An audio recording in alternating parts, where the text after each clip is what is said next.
Good people, the last time I broached the subject of the WNBA players hating on Caitlin Clark, link to that video will be in the description, by the way. But the long and the short of it was that, yep, these women, some sports commentators in the media, and then some fans straight up don't like the fact that Caitlin is driving the success of the WNBA. Now, there's a variety of different reasons why that might be, and I won't cover them here, but for anyone that doesn't believe that's true, that Caitlin isn't the reason the league has actually seen the success that it has this year, here's a couple of receipts on viewer numbers from the top 10 games this year for the WNBA.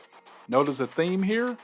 All 10 of them include Indiana Fever, who Catlin plays for. And for context, when you compare the viewership for WNBA for last year to this year, it's almost 3 times as many viewers as they had last year, which is clearly showing the Caitlin Clark effect.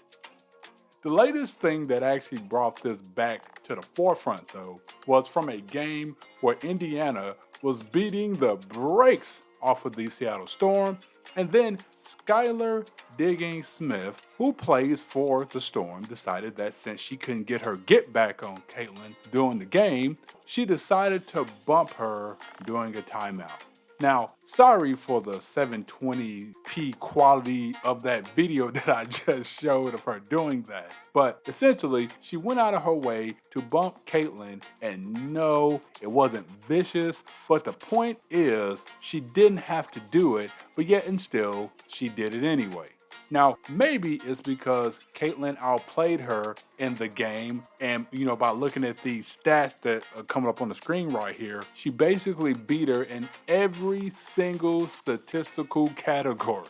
Now, it could be that, it could just be that Caitlin outplayed her that she did that, but maybe it's because, well, she just doesn't like Caitlin.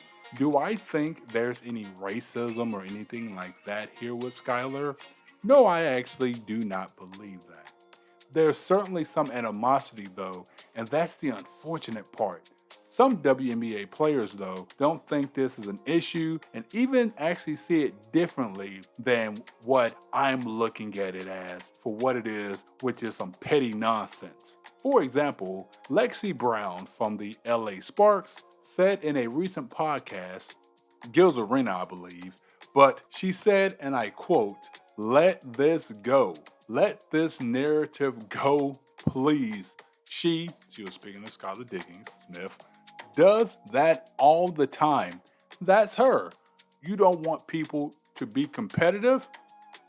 This is the excuse being made by some players for the out-of-pocket treatment that Caitlin Clark is getting. That, oh, this is just competition. The first, if y'all remember back in the day when this first initially started and people were bringing this up, the first thing was it's happening during the game actually, so it's just a basketball play. Now it's, hey, it's just competitive nature to want to go out and bump a player during a stoppage of play when there is no basketball being played at the moment. I mean, what's the big deal?